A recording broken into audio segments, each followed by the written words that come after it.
Hi guys, welcome back. This is Test Your Knowledge number 4. 4. Okay, that's what I was thinking. We're at the Hatfield and McCoy Museum, as you can tell, in Liberty. Go to fredmccoy.com for all the information, as he says. There you go. And happy 4th of July. Hope you're having a great 4th of July. Sheila and I are at the museum today. It's the 4th of July. We're in Liberty. We're waiting for the festivities to start and the celebration, fireworks, and live music and so forth. So we were going through our big book and we come up on the Test Your Knowledge part of it. And we thought it'd be fun. Maybe some of you find it fun, maybe not. Who knows? We don't care. We make videos about anything. So here she goes. Next question. Good. Okay, the question is, what are the 2 main ways that people during that time in Appalachia supported their families? How did they support them? What are the two of the main ways that people supported their family, their livelihoods, in order to maintain a family and stay alive during the 1800s? And they had large families back then. So. Of course they did, but the large families also helped out in a lot of these ways. Right. So you can pause your TV and discuss it if you need to. Here I go shaking my leg again. It's okay. And if you don't want to pause it, here comes the answer.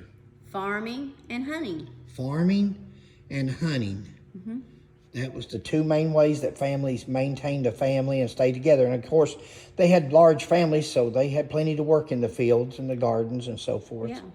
And then they would go out and hunt wildlife, deer, bear, squirrels. They eat anything, I imagine, back then. Turkeys. Oh, just whatever. yeah.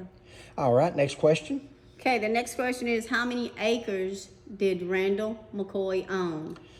Some people over the years, especially Altina Waller, so-called author, has said that Randall McCoy owned no property, his dad owned no property, and so forth, and that's just not true. There was land grants back then that if you fought in the Revolutionary War and different things, there was land available. And the question was, how many acres did Randall McCoy and Sarah McCoy own? Right.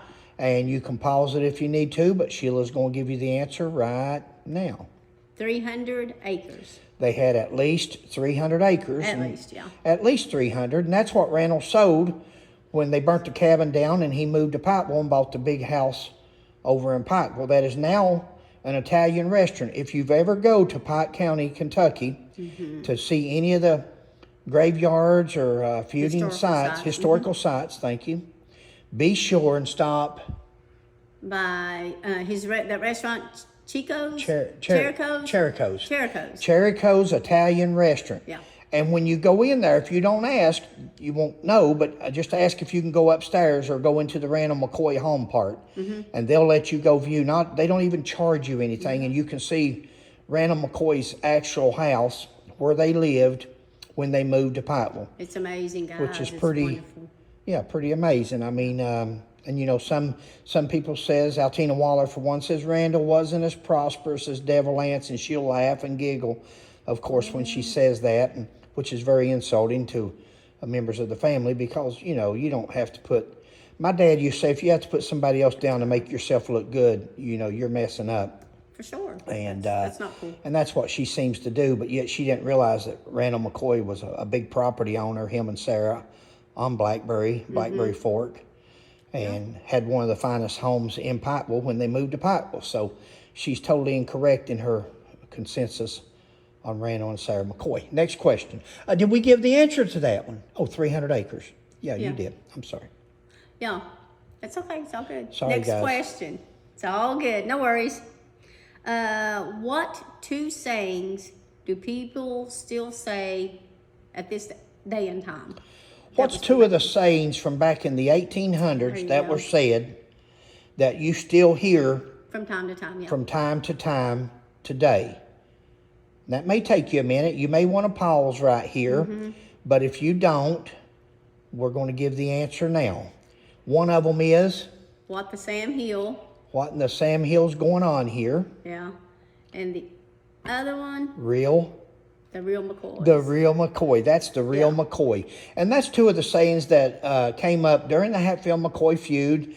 What in the Sam Hill's going on here? And of course, we know that at one time, Samuel Buckner, he sent, or Simon Buckner, Yeah. Simon Buckner, the 30th governor of Kentucky, I believe he was, yeah. and he sent Willis was 14. General Sam Hill to Pike County, and he told him, go up there and see what's going on with those Hatfields and McCoys. So that's where, what in the Sam Hill's going on. Sam Hill brought a report back and gave it to the governor that the Hatfields was terrorizing, from West Virginia, was terrorizing the Kentucky McCoys. And Simon Buckner, that's when he put the warrants out and so forth for the West Virginia Hatfields that had committed the atrocity and assassinations of the 3 McCoy boys at the pawpaw trees. The other saying that went on was the real McCoy. Still goes on today. Somebody will say, oh, now that's the real McCoy. Whether they're talking about a part or anything else, something that's authentic is called the real McCoy. Original, yeah. And that saying come about, supposedly, of course, there's all kinds of people. I seen one time where a man made a plow or something, and they tried to say that that's how the real McCoy, and that saying come out way before the person discovered not the plow, but it was something that a man invented. But supposedly, or at least in the mountain, the folklore, the rumor in the mountains is, from eastern Kentucky where we're from, is that after Devil Anse and the 20 men had lined up and shot 2 of the McCoy boys tied to the pawpaw trees, they left the 15-year-old. Nobody shot the 15-year-old because he was only 15 years old and they had actually gotten the wrong child. Right. He hadn't done nothing wrong. So Devil Anse going to give him a way out, said, walked up to him and told him, said, get on your knees and beg and I'll let you live. And supposedly Randall Jr. looked at his left and looked at his right, his 2 brothers there riddled with bullets. And he looked at Devil Anse and said, to hell with you, Anse Hatfield. And Anse turned around like he was leaving, reached down, got his pistol out of his belt, point blank range, shot Randall McCoy Jr. Right square in the head and blowing his head near clean off.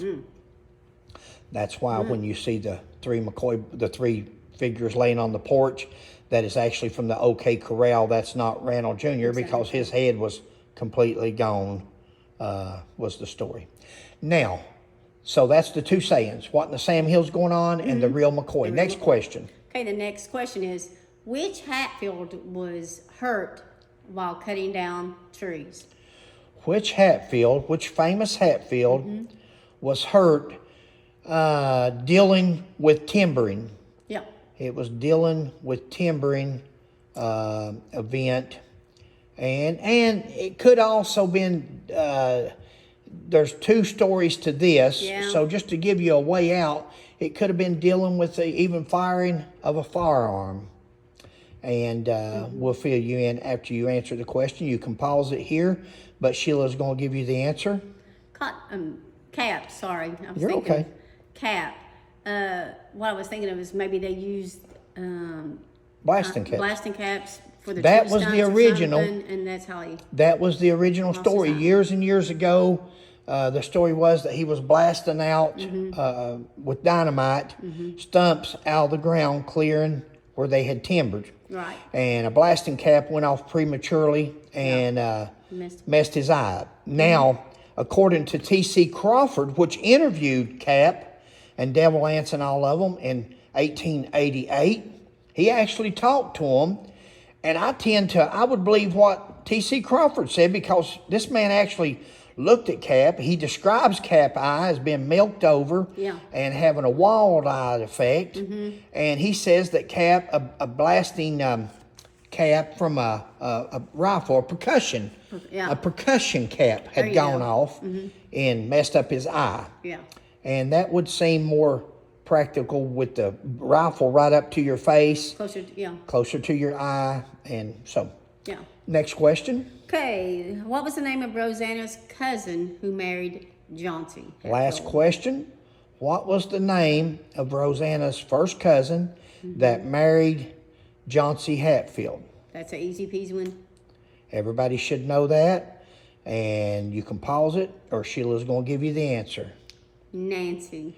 Nancy Hatfield. And Nancy was the daughter of Asa Harmon McCoy, the first person killed in the McCoy family by the Hatfields in 1865 while he was hiding in a cave. She wasn't born yet when her dad was killed. Good point. She was in her mother's belly.